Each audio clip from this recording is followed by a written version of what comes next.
بسم اللہ الرحمن الرحیم. ناظرین السلام علیکم. میں ہوں شفیق اوان ایک نئے ویلاگ کے ساتھ. ناظرین آپ سے ریکویسٹ ہے کہ آپ میرے چینل سبسکرائب کریں اور بیل آئیکن کے بٹن کو دبائیں تاکہ میری فیوچر ویڈیو آپ تک پہنچ سکے. ناظرین آج میرا موضوع ہے سینٹ انتخابات اور سیاسی پارٹیوں کی غیر یقینی. یہ غیر یقینی امیدواروں کے چناؤ کے حوالے سے. آپ کے علم میں ہوگا کہ اس سے پہلے جو عمران خان صاحب نے ان کے اپنے دیرینہ دوست ہیں بلوچستان سے، جن کا پارٹی سے کوئی تعلق نہیں تھا، ان کو سینٹ کی ٹکٹ الاٹ کی تھی. جس کے بعد جو کہ بلوچستان کی جو کہ اپنا پی ٹی آئی ہے، وہ جماعت جو ہے ان کی، انہوں نے پریس کانفرنس کر کے کہا یہ بندہ تو شہباز شریف کا بزنس پارٹنر ہے، پلس یہ نیب زدہ ہے، تو اس کو آپ نے ٹکٹ کیوں دی؟ جس کے بعد ان کا ٹکٹ واپس لے لیا گا. لیکن یہاں سے ظاہر ہوتا ہے کہ عمران خان سمیت کسی بھی سیاسی پارٹی نے کوئی ہوم ورک نہیں کیا کہ ہم جو یہ کینڈیڈیٹ لے رہے ہیں، سلیکٹ کر رہے ہیں، اس کا معیار کیا ہے.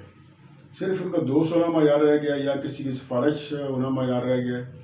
وہ بی اے پی بلوچستان عوامی پارٹی کے رکن تھے، لیکن راتوں رات انہیں شامل کیا گیا جو خبریں آ رہی تھیں کہ پی ٹی آئی میں، اور انہیں ٹکٹ جاری کر دیا گیا. اور فواد چودھری صاحب اور شہباز گل صاحب ان کی وہ ڈیفینڈ کر رہے تھے کہ نہیں بھائی عمران خان کا فیصلہ ہے، آمنہ صدر کا نام مانتے ہیں، ہم اس پہ کوئی پیچھے نہیں ہٹیں گے. اور پوری P T I Shibli Faraz سمیت ان کو ڈیفینڈ کر رہی تھی. لیکن جب بلوچستان کی پی ٹی آئی نے، مقامی جماعت نے ان کے خلاف پریس کانفرنس کر دی، وہ کہا کہ بھائی یہ بندہ تو شہباز شریف کا بندہ ہے اور وہاں ٹھیکے لیتا رہا اور رہتا ہے اسلام آباد ہے، یہ تو کبھی کوئٹہ آیا ہی نہیں، بلوچستان آیا ہی نہیں. جس پہ یہ ساری تحقیقات کے بعد ان کی ٹکٹ واپس لے لی گئی. اور سرخی کس کو ہوئی؟ عمران خان صاحب کو. ذرا وہ بھی ہوم ورک نہیں کرتے نا، وہ سنی سنائی باتوں میں یقین کرتے ہیں اور لائی لاگ آدمی، اور انہوں نے وہ بندے کو ٹکٹ دے دی، لیکن انہیں واپس کرنی پڑ گئی. اب یہ حال جو مسلم لیگ نون میں بھی ہے. مسلم لیگ نون نے جو کہ دیرینہ کارکن مشاہد اللہ خان صاحب ہیں، پھر ایک نئے جو وارد ہوئے ہیں اعظم نذیر طارق صاحب، ان کو بھی ٹکٹ جاری کر دیا. راجہ ظفر الحق صاحب جب دیکھا کہ بھئی حالات ان کے موافق نہیں ہیں تو خود ہی پیچھے ہٹ گئے. یعنی سیاسی جماعتوں نے بھی نا اب اپنی صفوں میں جو ڈائی ہارڈ تھے ان سے ہٹ کے جو تھوڑے کو نرم لہجے میں بات کرتے تھے ان کو جگہ دینی شروع کر دی ہے. ویسے اگر محمد زبیر صاحب بھی کافی قریب تھے آرمی چیف کے، لیکن ان کو ٹکٹ نہیں دیا گیا. اب یہ دیکھیں، یہ اب تک ٹکٹ آ رہے ہیں، ان کو حتمی نہ سمجھیں. 11 آر جو ہے جب وڈرال ہوگی تو ہو سکتا ہے اس وقت یہ ٹکٹ واپس کر کے کسی اور کو دے دیں. بہرحال اب دیکھتے ہیں کہ آگے کیا ہوتا ہے. لیکن جو مسلم لیگ نون نے جو کیا ہے، انہوں نے جناب مشاہد اللہ خان صاحب کو ابھی تک جو ان کا نام نہیں آیا، جو حتمی لسٹ اپنے جاری کی ہے مریم اورنگزیب صاحبہ نے، اور اس میں اعظم نذیر طارق صاحب کا بھی نہیں آیا. اعظم نذیر طارق صاحب کا تو سابق صدر رفیق طارق صاحب یہ بہو ہیں، وہ پڑ گئی ہیں. اور سارا افضل طارق نے کہا کہ قربانیاں ہم نے دی ہیں، صدر ہمارے تھے، وہ بلوچستان جب ججوں کا معاملہ ہوا تھا وہ گئے تھے اور سرو کیا انہیں پریزیڈنٹ، بطور پریزیڈنٹ مسلم لیگ نون کے صدر پاکستان. اور ان کو آپ اٹھا کے ایک نیا جو بندہ ہے جو کہ پی ٹی آئی کا رکن بھی نہیں ہے، اور وہ کیونکہ وہ یہ ان کے الفاظ ہے، وہ چلاک ہوشیار ہے، ہر موقع پہ آگے آتا ہے، اور اس نے اپنے آپ کو دکھا کے ایکٹنگ کر کے اس نے ٹکٹ لے لیے. اس کے بعد جو ہے سارا افضل طارق صاحب کا نام شامل کر دیے گئے. پھر آپ کو یاد ہوگا سیف الملوک کھوکھر صاحب کو گھر گرا دیا تھا پنجاب گورنمنٹ نے. ان کی بہن کا گھر تھا، سارا ان کا متنازع ان کی زمین تھی بقول پنجاب گورنمنٹ کے، اور اسے خالی کرانے کے لیے آپریشن ہوا. اور وہ لیکن ان کو ایک ہی تھا کہ آپ نواز شریف کا ساتھ چھوڑ دیں. یعنی کھوکھر گروپ جو ہے، کھوکھر برادری جو ہے، وہ ان کے ایک ایم این اے بھی ہیں، وہ نواز شریف کا ساتھ چھوڑ دیں تو سب ان کے لیے خیر ہے. لیکن تمام تر دباؤ، تمام تر دھونس دھاندلی کے ذریعے اور تمام تر مشکلات کے باوجود انہوں نے نواز شریف کا ساتھ نہیں چھوڑا، اپنا گھر گروا لیا اور تمام تر وسائل برداشت کیے. آپ کو پتہ ہوگا ثاقب نثار صاحب نے بھی انہیں اپنی عدالت میں بلا کے ذلیل کیا تھا، تحقیقات کی تھی، لیکن تحقیقات کے نتیجے میں ان کے خلاف کوئی کیس نہیں نکلا تھا. اب نئے نام جو وہ ہے عرفان صدیقی صاحب پرانا جرنلسٹ ہیں، پرانے کالمسٹ ہیں. نذیر ناجی کے اور مشاہد اللہ خان صاحب کے بعد اور صدیق الفاروق کے صاحب کے بعد یہ اپنا ہمارے صحافی برادری سے ہیں جو کہ سیاست میں آ گئے ہیں. پھر انہوں نے یہ اسپیچ رائٹر تھے، پھر وہ ان کے قریب ہوتے گئے اور آنکھ کا تارا بن گئے. اور یہ آپ کو ایک چیز بتاؤں کہ باجوہ صاحب کے کلاس فیلو تھے. آپ کو یاد ہوگا کہ یہ کرائے پہ انہوں نے اپنا گھر دیا ہوا تھا پورشن، تو اس میں اپنا وہ آگے پولیس، کیونکہ یہ حکومت تھی عمران خان کی، اور عرفان صدیقی صاحب جو ہیں بہت قریب تھے نواز شریف کے، ابھی بھی ہیں، تو ان کو سزا دینے کے لیے کہ آپ نے جو کرایہ دار کا ایگریمنٹ ہے وہ تھانے جمع نہیں کرایا، ان کو گرفتار کر لیا اور ہیڈ لائن لگ گئی اور میڈیا بلا لیا، یہ ہو گیا وہ ہو گیا۔ لیکن کہا جاتا ہے کہ آرمی چیف صاحب کی مداخلت پہ انہیں راتوں رات رہا کر دیا گیا، اتوار کا دن تھا اور جناب ان کی ضمانت بھی ہو گئی اور وہ کیس بھی ختم ہو گیا۔ عرفان صدیقی صاحب کافی قریب ہیں نواز شریف کے اور پڑھے لکھے لوگ، پڑھے لکھے آدمی ہیں، اس کا ان کا یہ ہے کہ وہ پڑھے لکھے آدمی ہیں، وہ کوئی پنجابی کہتے ہیں گٹھ اگے نہیں ہے، وہ اپنا تمام معاملات جو ہیں وہ خوش اسلوبی سے اپنے بولنا بھی جانتے ہیں اور لکھنا بھی جانتے ہیں اور کرنا بھی جانتے ہیں۔ پھر زاہد عامر صاحب ہیں، زاہد عامر صاحب ظاہر ایک سیزنڈ آدمی ہیں، وہ پرویز مشرف صاحب کے ساتھ بھی رہے ہیں۔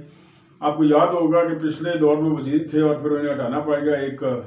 میں بھی ذکر نہیں کروں گا، ایک کنٹروورشل ایشو پہ انہیں ہٹانا پڑ گیا اور وزارت سے ہٹانا پڑ گیا، پھر وہ ظاہر ہے وہ زیر اعتاب آ گئے، لیکن نواز شریف صاحب جو اپنے ساتھی ہیں ان کو وہ یاد رکھتے ہیں، ان کو بھولتے نہیں، اور ان کا نام بھی جو سینٹ کے جو نئے ٹکٹ ہولڈر ہیں ان کا نام اس میں آ گیا ہے۔ یہ وزیر قانون تھے اس کے، مشرف کے بھی اور پھر نواز شریف کے بھی، وہ کچھ ان سے غلطیاں ہوئی تھیں جو ان کا کہنا تھا کہ یہ بیوروکریسی نے کی تھی اور ان کا اس میں کوئی ہاتھ نہیں تھا، لیکن ظاہر ہے جب دباؤ ہو، پریشر ہو تو جو سیاستدان ہیں، خاص طور پہ ہمارے جو جمہوریت لوگ ہیں، وہ اس دباؤ کے سامنے نہیں ٹھہرتے، انہیں ریزائن کرنا پڑ گیا۔ پھر انجینئر بلیغ الرحمان صاحب ہیں، اللہ کا بھلا کرے، بہاولپور سے، وہ پچھلی حکومت وزیر بھی تھے لیکن ظاہر اب وہ نہیں ہے اسمبلی میں، تو ان کا نام بھی ایڈ کیا گیا ہے کہ بھئی ان کو بھی اپنا جو عبوری فہرست ہے اس میں ان کا نام دے دیا گیا ہے۔ پھر سارہ افضل تارڑ صاحب ہیں، وہ سابق صدر رفیق تارڑ کی بہو ہیں، ان کا یہ کہنا تھا کہ وہ پہلے بتا چکا ہوں کہ ساری قربانیاں ہماری ہیں، تو یہ اعظم نذیر تارڑ کہاں سے آ گیا، یہ چلبل سے لڑکا، اور اعظم نذیر تارڑ صاحب کو سے شکایت ہے پارٹی کو بھی کہ وہ جذباتی ہیں، وہ بدتمیزی کر دیتے ہیں، اور وہ پھر وکیل ہیں اپنا شہباز شریف کے اور حمزہ شہباز شریف کے، اور سارے کیسز وہی ان کے وہ لڑ رہے ہیں ان کے۔ تو یہ بھی امپریشن ہے کہ جو پرو شہباز لابی ہے اس کو آؤٹ کیا گیا ہے، لیکن میں اسے ایگری نہیں کرتا کہ میرا خیال ہے جو سارہ افضل تارڑ جو ہیں وہ بہت بہتر ہیں ان سے، گو کہ وہ بھی حفظ آباد کے ہیں، یہ بھی حفظ آباد کی ہیں، لیکن ان کی پارٹی کی خدمات اور وہ اپنا پچھلی حکومت میں وزیر صحت بھی رہی ہیں، اور ان کے جو سسر ہیں وہ بھی اپنا صدر پاکستان رہے اور ان کی فیملی میں اور بھی بندے رہے ہیں، تو وہ جو میری اطلاعات ہیں یہ سینیورٹی کی بیس پہ انہوں نے کیا گیا ہے۔ اعظم نذیر تارڑ صاحب کا نام فی الحال جو ہے حتمی لسٹ میں جو آج جاری کی ہے انہوں نے، مریم اورنگزیب میں ان کا نام نہیں ہے۔ اب اس سے پہلے پرویز رشید اور پروفیسر ساجد میر صاحب تو فائنل ہو چکے ہیں، لیکن ان سمیت یہ 7 نام ہو گئے ہیں۔ یہ دیکھتے ہیں کہ 7 نام کیسے الیکٹ ہوں گے، اور کیونکہ سیٹیں جو ان کی پنجاب میں 5 یا 6 نکلتی ہیں، بہرحال اگر کوئی یہ اپنا کوئی چمتکار یا کوئی ایسا ہوا تو ادروائز جو ہے اس میں سے ایک دو ڈرا کر جائیں گے، لیکن اب تک یہ پوزیشن ہے کہ نواز شریف صاحب نے آج اس میٹنگ میں خود صدارت کی اور کہا کہ یہ حتمی یہ اپنا ان کے نام بھی آگے دے دیں۔ اور ناظرین ایک جو انٹرسٹنگ بات ہوئی ہے، نواز شریف صاحب نے جو آپ کو پتا ہوگا کہ یوسف زرا گیلانی صاحب جو ہیں وہ اسلام آباد سے متفقہ امیدوار ہیں پی ڈی ایم کے، اس کے پیچھے کہانی یہ ہے کہ نواز شریف صاحب نے خود انہیں کہا ہے کہ آپ الیکشن لڑیں، وہ سینٹ کے الیکشن لڑنے کے حق میں نہیں تھے، لیکن آپ کو یاد ہوگا کہ جو انہیں وزارت عظمیٰ سے ہٹایا گیا تھا افتخار حسین چوہدری صاحب کی عدالت میں، اس کی جو کمپلیننٹ تھی جو ریٹ فائل کی تھی، اس کے ریٹ فائل کرنے مشمولی مسلم لیگ نون تھی، خواجہ آصف اور دوسرے لوگ تھے، ان کی ریٹ پہ نواز شریف کے ساتھ تھے، ان کی ریٹ پہ انہیں ہٹایا گیا تھا، تو وہ داغ دھونے کے لیے نواز شریف صاحب نے کہا ہے کہ میں یوسف زرا گیلانی کو اسلام آباد سے الیکٹ کرواؤں گا۔ اب دیکھیں وہ الیکٹ ہوتے کہ نہیں ہوتے، دوسری طرف ان کے سامنے بھی ایک کمزور کینڈیڈیٹ ہے حفیظ شیخ صاحب، وہ پہلے پیپلز پارٹی میں تھے اور پھر وہ اپنا آج کل پی ٹی آئی کے ساتھ ہیں، اور جو مہنگائی کا رونا لوگ رو رہے ہیں سارا وہ کہتے ہیں انہی کی پالیسی ہیں، وہی سارا کر رہے ہیں۔ تو دیکھنا یہ ہے کہ اب حتمی فہرست میں کس کس کا نام آتا ہے، اور فرد اللہ بابر صاحب بھی متفقہ امیدوار ہیں ان کے کے پی سے۔ تو یہ جو تبدیلیاں آ رہی ہیں یہ ابھی تک ان تبدیلیوں کو حتمی نہ سمجھیں آپ،